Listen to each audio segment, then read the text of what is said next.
Nous sommes à la nôtre, complètement. Merci. Les Républicains, Véronique Louwagie.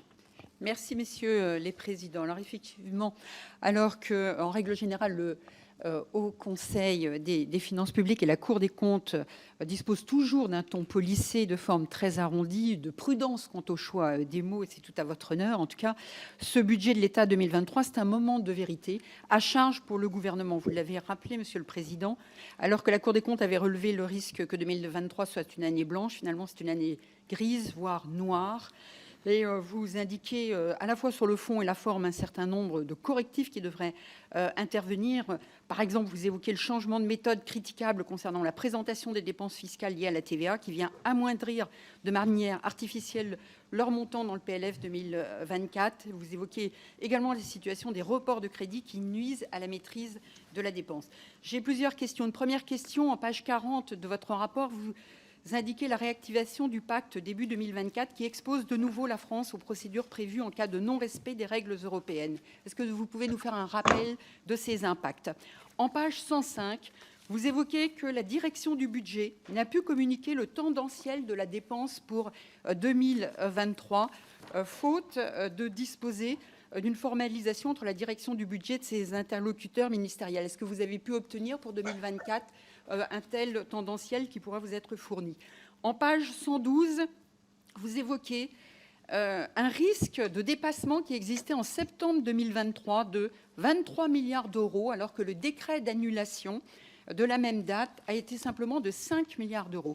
Est-ce à dire que le gouvernement ne maîtrisait plus le process d'engagement des dépenses dans le cadre des crédits votés ?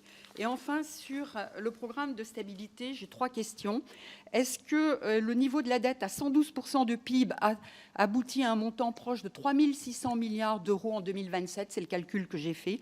Une deuxième question sur le niveau des prélèvements obligatoires qui augmente entre 2023 et 2027 de 0,6. Est-ce que cela, pour vous, correspond à peu près à 20 milliards d'euros, une pression fiscale supplémentaire de 20 milliards d'euros ?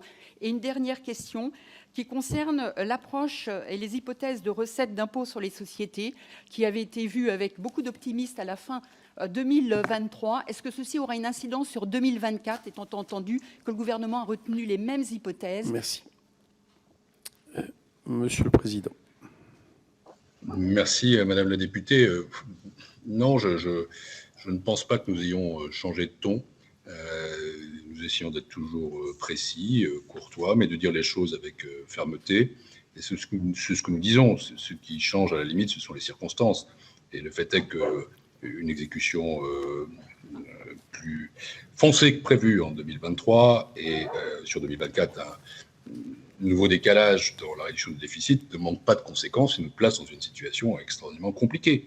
Donc le Haut Conseil le dit. Et il utilise les mots qui sont les siens, mais qui me paraissent appropriés. Encore une fois, pas d'insincérité, mais une forme de manque de cohérence à laquelle il faut sans doute répondre.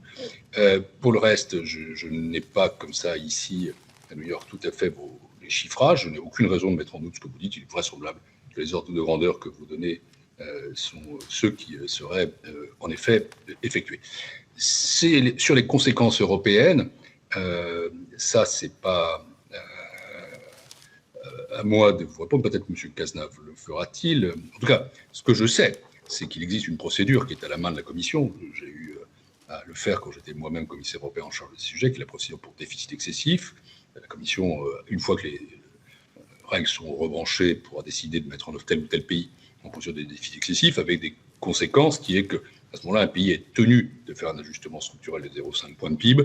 Il est vraisemblable que dans le cadre des nouvelles règles, à ce moment-là, il y aura un programme de réforme qui sera mis en contrepartie de temps donné, avec une possibilité de sanctions qui seront plus effectives que celles du pacte non révisé, mais aussi moins importantes. Enfin, toutes les questions que vous évoquez aux diverses pages du rapport que vous citez, c'est vrai que sur les dépenses, sur le tendanciel, eh bien, nous n'avions rien. C'est ce que nous avons dit. Tout ça n'était pas suffisamment documenté. La direction du budget y travaille.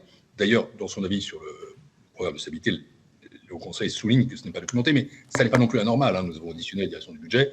C'est ça, nous sera présenté au moment opportun, c'est-à-dire au moment du vote du PLF 2025. Mais le chiffrage donné par la Cour En revanche, je ne peux absolument pas contester. Merci.